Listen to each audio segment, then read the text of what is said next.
Yo, what's good with you? Back in black with another Enlisted video. If you guys are new to the channel and you love shooting games just like me, make sure you aim for that like button and shoot that subscribe button as well. It'll help you find better teammates and it'll improve your skill-based matchmaking, because the way shooting games are nowadays, we all kind of need that, little boost of help. Neither here nor there. Let's get into the video. First thing I wanted to do was apologize for, I know it's been like 9 days since I uploaded a video. Reason being is because, I got a new job and my off days switched from like Tuesday and Wednesday to weekend. So basically, when I started my new job on Monday, I basically had to work an additional week without getting any days off. So that was the reason I didn't upload in such a long time. So I do want to apologize for that if you guys have been, waiting or looking or expecting something. But we do have some new updates today coming from the Enlisted developers, ranging from buffs to engineers, and performance improvements on weaker PCs, which doesn't necessarily matter to me because I play on console and the PC that I do have is actually pretty good, has a 3080 in it, so I guess it wouldn't really matter for me. But they don't have cross progression, so I can't even take advantage of the fact that playing on PC would probably be a better experience for me.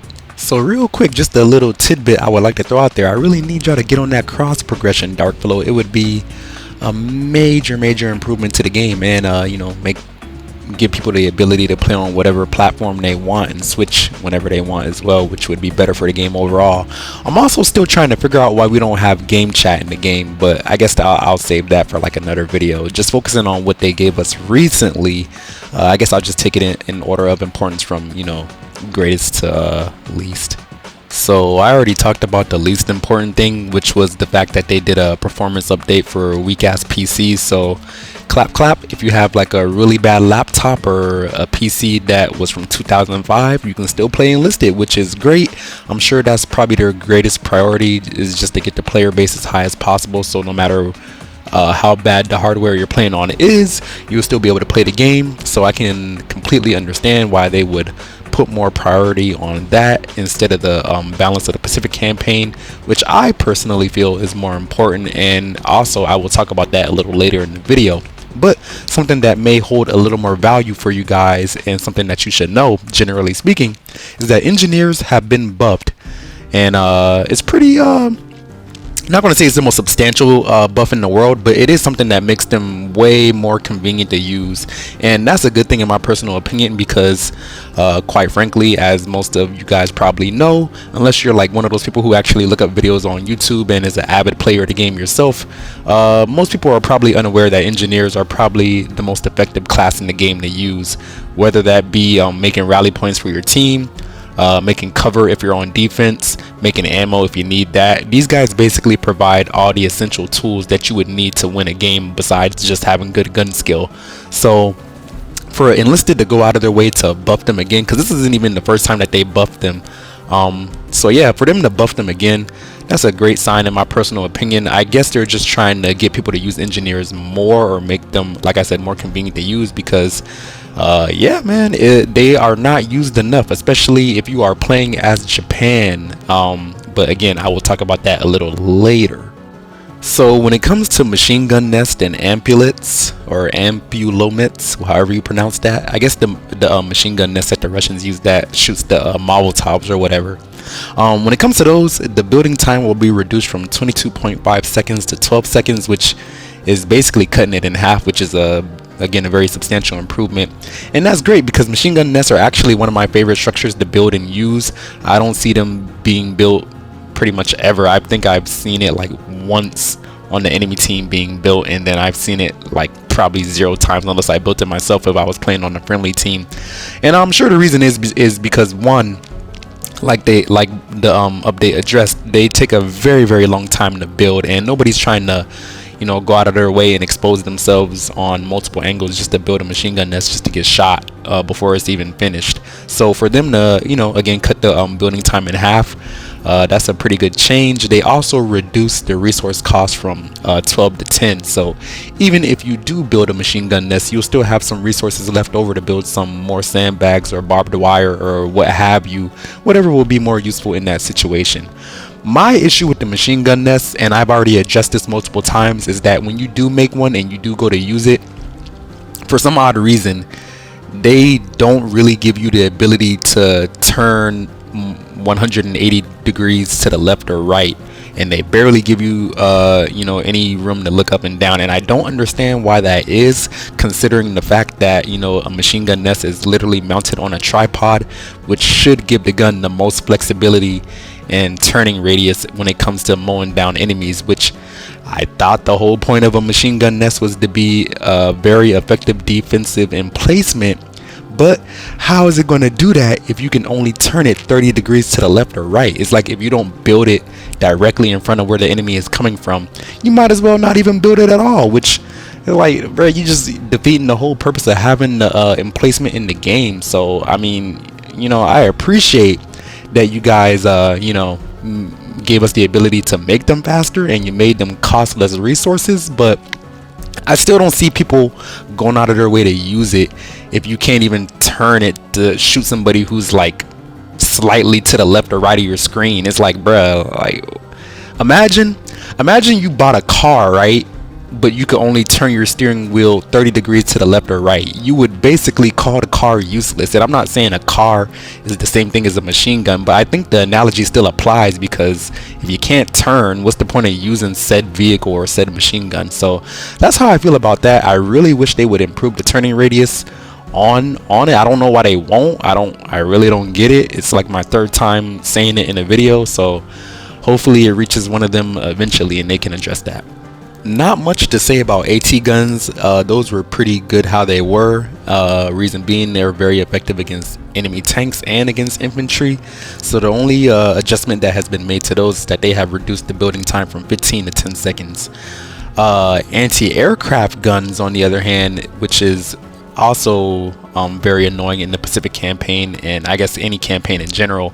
The reason being is because most players like to build them not necessarily to shoot down airplanes, which they are intended for, but they more so use them as anti-infantry cannons, which I don't blame them. It is probably, again, is way more effective than the machine gun nest, especially when you don't even have the ability to turn it as much as you need to. So it only makes sense that somebody would use the anti-aircraft gun instead. But unfortunately, for people who do like to build those in in far off spots on the map and shoot people from far away when they can't really do anything about it, that is being remedied, kind of, sort of, anyway. So it's getting a buff in the sense that you can make an anti-aircraft gun.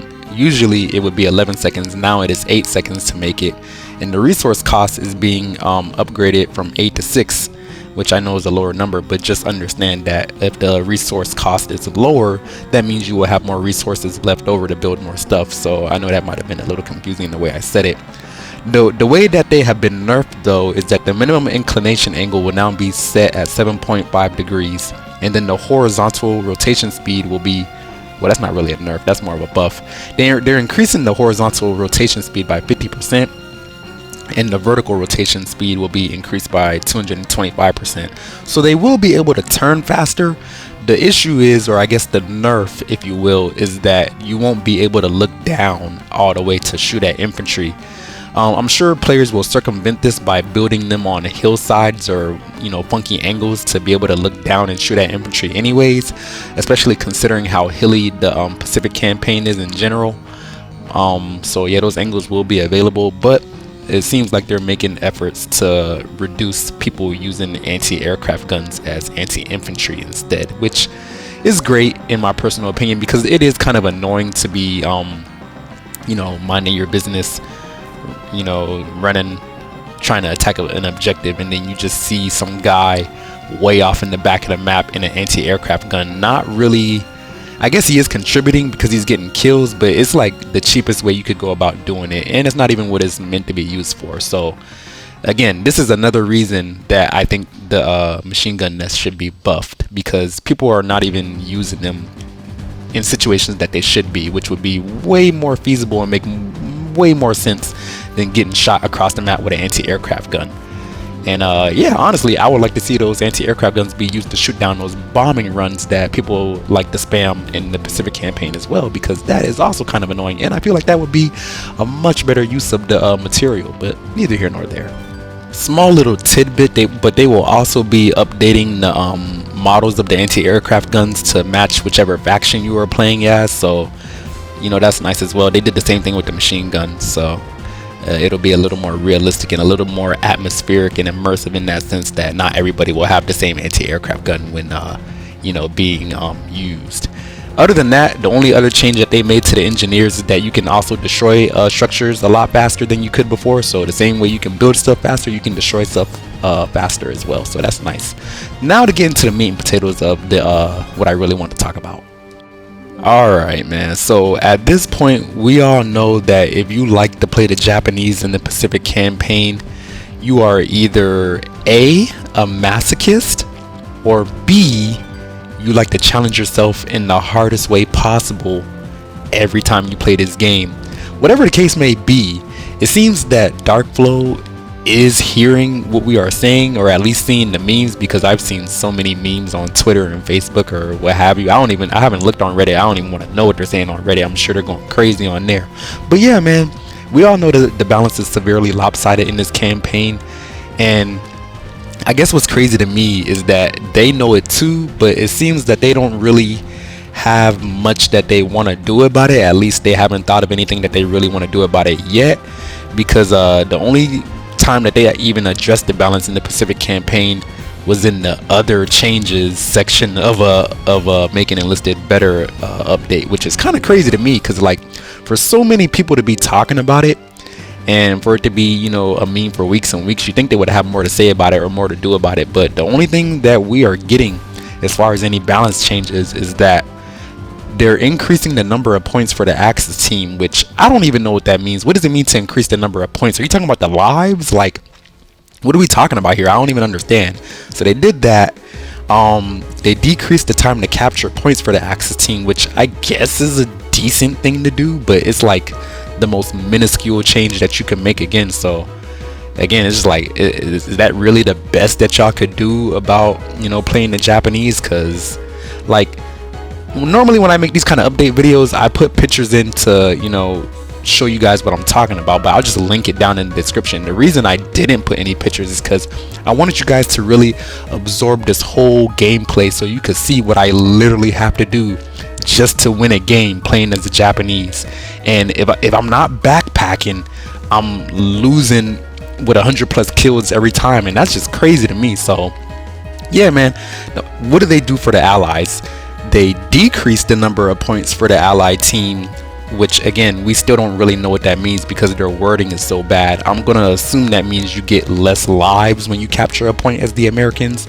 And then the only other thing they did is they increased the amount of time it takes to capture points as the Americans, which again is the most minuscule thing you could do to balance a campaign. Nothing to do with, you know, defensive emplacements, like I said. Nothing to do with the equipment that each team gets.